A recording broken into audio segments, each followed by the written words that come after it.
René Guénon, Aperçu sur l'initiation. Chapitre 4. Des conditions de l'initiation. Nous pouvons revenir maintenant à la question des conditions de l'initiation. Et nous dirons tout d'abord, quoique la chose puisse paraître aller de soi, que la première de ces conditions est une certaine aptitude ou disposition naturelle, sans laquelle tout effort demeurerait vain, car l'individu ne peut évidemment développer que les possibilités qu'il porte en lui dès l'origine. Cette aptitude qui fait ce que certains appellent l'initiable constitue proprement la qualification requise par toutes les traditions initiatiques. Petite note. On verra d'ailleurs par l'étude spéciale que nous ferons dans la suite de la question des qualifications initiatiques que cette question présente en réalité des aspects beaucoup plus complexes qu'on ne pourrait le croire au premier abord. Et si l'on s'en tenait à la seule notion très générale que nous en donnons ici, fin de la note. Cette condition est, du reste, la seule qui soit en un certain sens commune à l'initiation et au mysticisme, car il est clair que le mystique doit avoir lui aussi une disposition naturelle spéciale, quoique entièrement différente de celle de l'initiable, voire même opposée par certains côtés. Mais cette condition, pour lui, si elle est également nécessaire, est de plus suffisante. Il n'en est aucune autre qui doit venir s'y ajouter, et les circonstances font tout le reste, faisant passer à leur gré de la puissance à l'acte telle ou telle des possibilités que comporte la disposition dont il s'agit. Ceci résulte directement de ce caractère de passivité dont nous avons parlé plus haut. Il ne saurait en effet, en pareil cas, s'agir d'un effort ou d'un travail personnel quelconque que le mystique n'aura jamais à effectuer et dont il devra même se garder soigneusement, comme de quelque chose qui serait en opposition avec sa voix, tandis que, au contraire, pour ce qui est de l'initiation, et en raison de son caractère actif, un tel travail constitue une autre condition non moins strictement nécessaire que la première, et sans laquelle le passage de la puissance à l'acte, qui est proprement la réalisation, ne saurait s'accomplir en aucune façon. Petite note. Aussi les théologiens voient-ils volontiers, et non sans raison, un faux mystique dans celui qui cherche, par un effort quelconque, à obtenir des visions ou d'autres états extraordinaires. Cet effort se borna-t-il même à l'entretien d'un simple désir.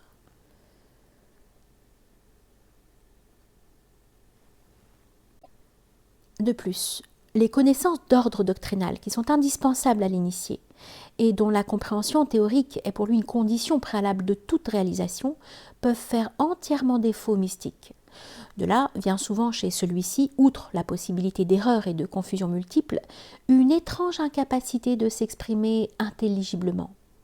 Il doit être bien entendu d'ailleurs que les connaissances dont il s'agit n'ont absolument rien à voir avec tout ce qui n'est qu'instruction extérieure ou savoir profane, qui est ici de nulle valeur, ainsi que nous l'expliquerons encore par la suite, et qui même, étant donné ce qu'est l'éducation moderne, serait plutôt un obstacle qu'une aide en bien des cas. Un homme peut fort bien ne savoir ni lire ni écrire et atteindre néanmoins au plus haut degré de l'initiation. Et de tels cas ne sont pas extrêmement rares en Orient, tandis qu'il est des savants et même des génies, suivant la façon de voir du monde profane, qui ne sont initiables à aucun degré. Fin de la note. Pourtant, ce n'est pas encore tout.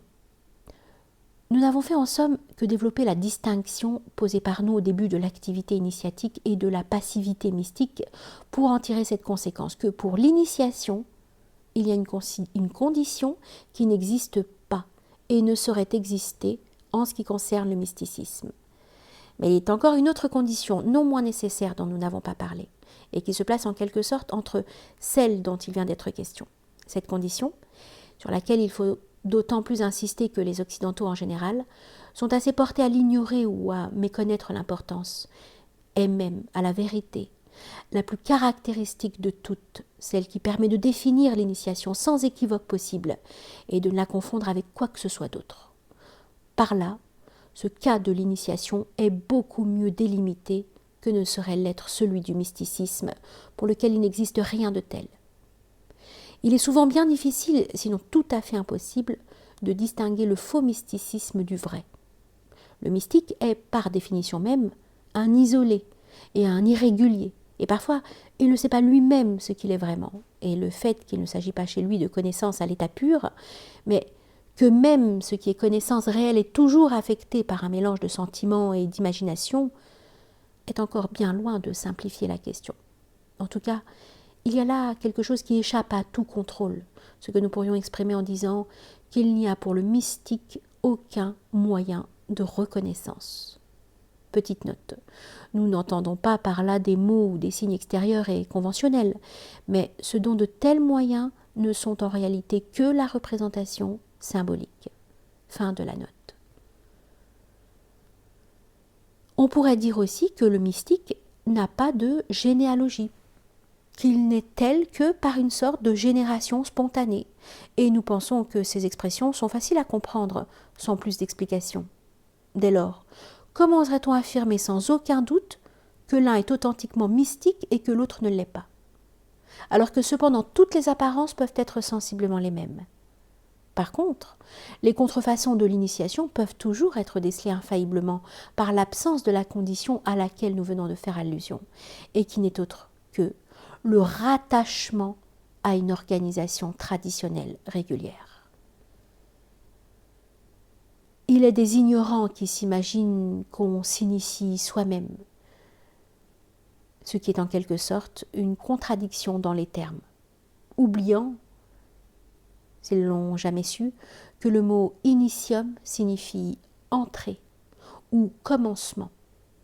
Ils confondent le fait même de l'initiation, entendu au sens strictement étymologique, avec le travail à accomplir ultérieurement pour que cette initiation de virtuelle, qu'elle a été tout d'abord, devienne plus ou moins pleinement effective. L'initiation, ainsi comprise, est ce que toutes les traditions s'accordent à désigner comme la seconde naissance. Comment un être pourrait-il bien agir par lui-même avant d'être né? Petite note. Rappelons ici l'adage scolastique élémentaire, pour agir, il faut être. Fin de la note. Nous savons bien ce qu'on pourra objecter à cela. Si l'être est vraiment qualifié, il porte déjà en lui les possibilités qu'il s'agit de développer.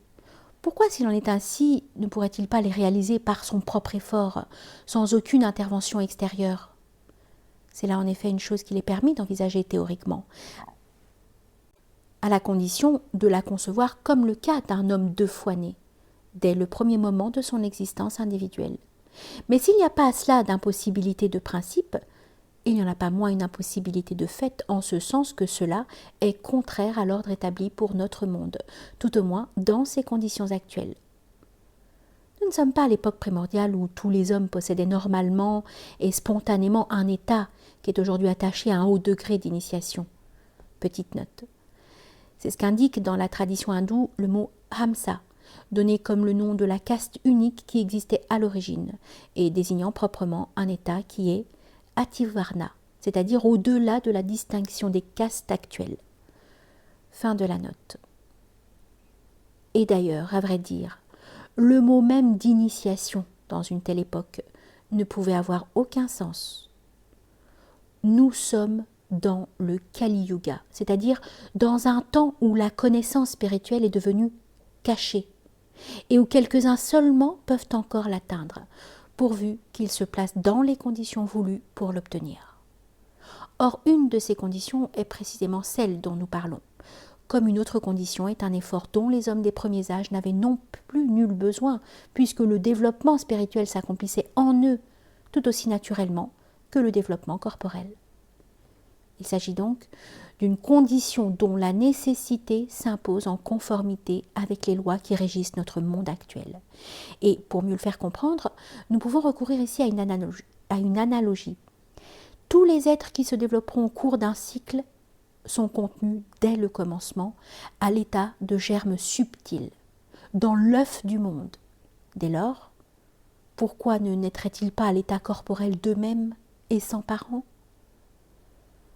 Cela non plus n'est pas une impossibilité absolue, et on peut concevoir un monde où il en serait ainsi, mais en fait, ce monde n'est pas le nôtre.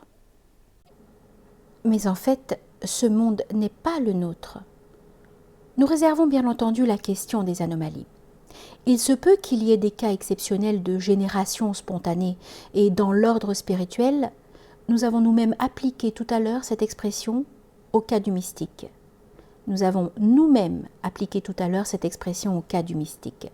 Mais nous avons dit aussi que celui-ci est un irrégulier, tandis que l'initiation est chose essentiellement régulière, qui n'a rien à voir avec les anomalies. Encore faudrait-il savoir exactement jusqu'où celles-ci peuvent aller. Elles doivent bien elles aussi rentrer en définitive dans quelques lois, car toutes choses ne peuvent exister que comme éléments de l'ordre total et universel.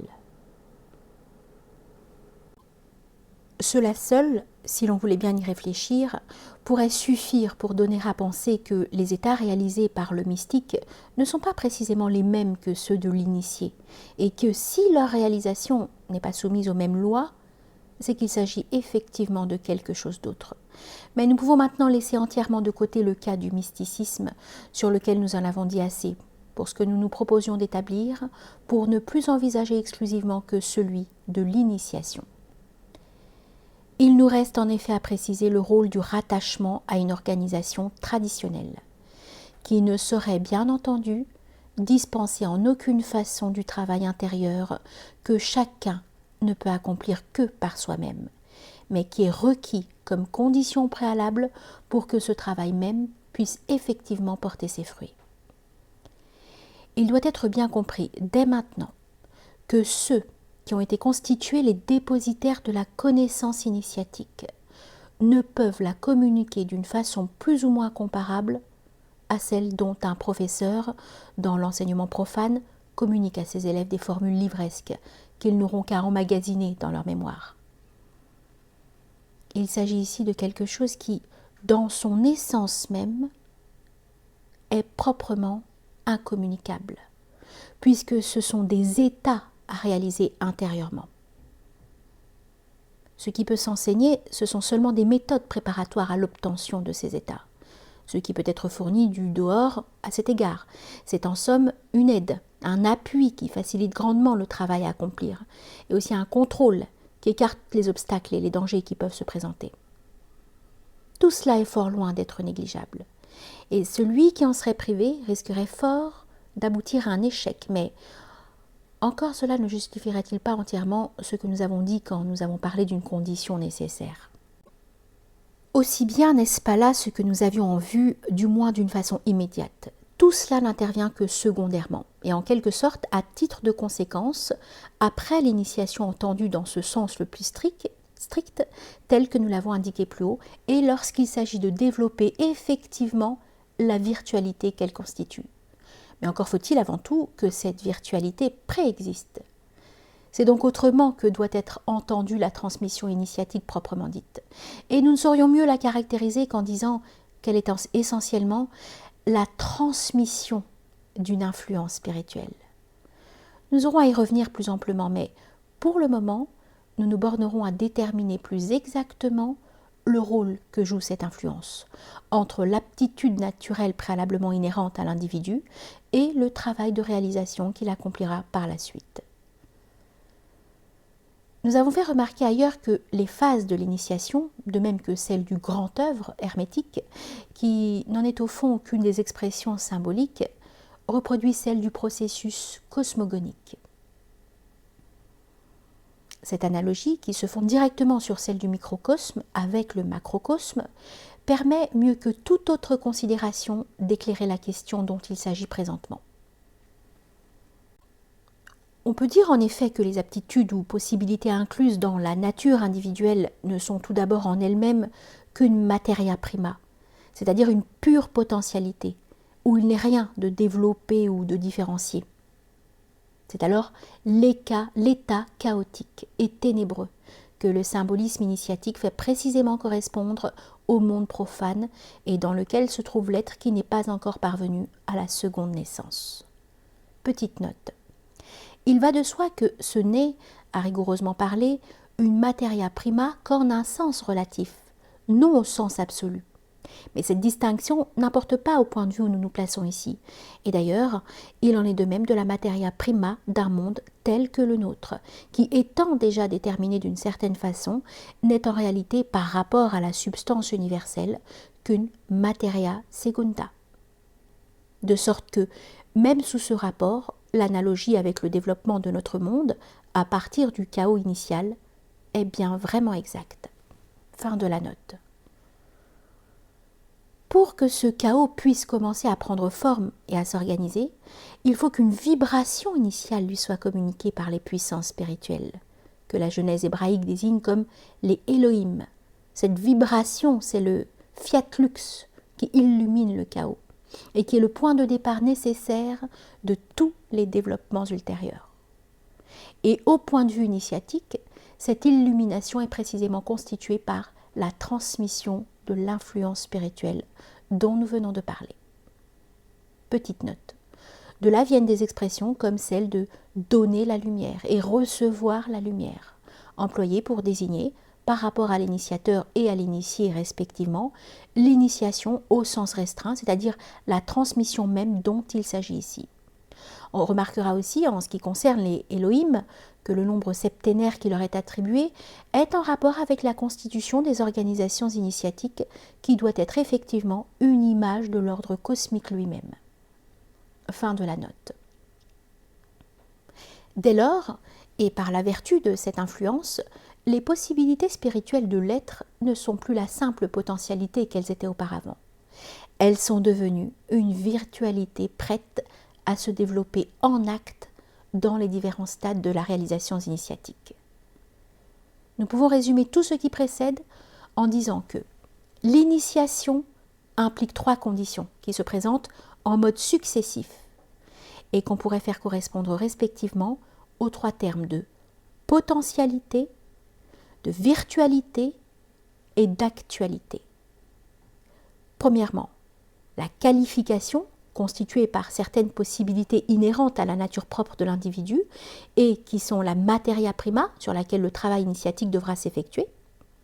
Deuxièmement, la transmission par le moyen du rattachement à une organisation traditionnelle, d'une influence spirituelle donnant à l'être l'illumination qui lui permettra d'ordonner et de développer ces possibilités qu'il porte en lui. Troisièmement, le travail intérieur par lequel, avec le secours d'adjuvants ou de supports extérieurs, s'il y a lieu, et surtout dans les premiers stades, ce développement sera réalisé graduellement, faisant passer l'être d'échelon en échelon à travers les différents degrés de la hiérarchie initiatique pour le conduire au but final de la délivrance ou de l'identité suprême.